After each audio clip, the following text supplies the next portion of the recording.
Pour s'attaquer à la seconde version de l'exercice 2, à savoir l'exercice 2b, on va finalement garder une approche fort semblable à celle de l'exercice 2a. Pour faire simple, regardons ce qu'on nous demande d'abord de faire.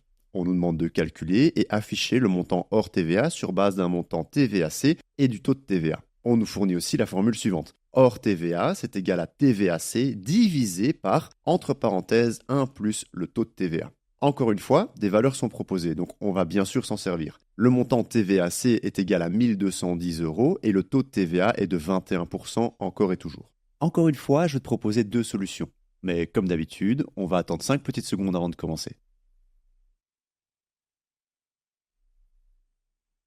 La première est très simple, puisque finalement, je vais me baser sur ce qui m'est donné. Donc je commence par créer les variables sur lesquelles je vais me baser pour calculer mon montant hors TVA. Donc je crée ma variable TVAC, à qui je donne la valeur de 1210, parce que c'est demandé. Et je crée aussi ma variable taux TVA, à laquelle je donne la valeur de 0,21, parce que, encore une fois, c'est demandé. Je commence par créer ces variables, parce que, dans l'énoncé, on dit qu'on doit baser notre calcul sur ces deux variables justement. Une fois que c'est fait, je peux simplement appliquer la formule qui m'est donnée et trouver le montant hors TVA en effectuant hors TVA égale TVAC divisé par, entre parenthèses, 1 plus taux TVA. Je ne fais qu'appliquer la formule qui m'est donnée dans l'énoncé. Pour le moment, je n'ai rien inventé. Et maintenant, il me reste qu'à imprimer le montant hors TVA et l'exercice est déjà terminé. Pour me donner bonne conscience, je peux tester mon programme en l'exécutant et voir si j'obtiens bien la bonne réponse. Maintenant, la seconde solution que je vais te proposer est un peu plus complexe et je ne te la recommande pas. Cependant, c'est toujours important de montrer que résoudre un problème, tu as toujours 2000 façons de le faire.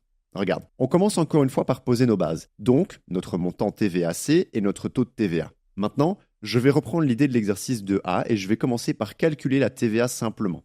Ensuite, je pourrais retirer cette TVA à mon montant TVAC pour obtenir mon montant hors TVA. Mais comment est-ce que je peux calculer ma TVA à partir d'un montant TVAC ? Eh bien, il est possible de récupérer la TVA de la façon suivante. Je peux dire que la TVA, c'est égal à TVAC fois, entre parenthèses, le taux de TVA divisé par 1 plus le taux de TVA. Oui, cette formule existe bel et bien, je ne la sors pas de mon chapeau, mais je te l'accorde, il fallait quand même la connaître.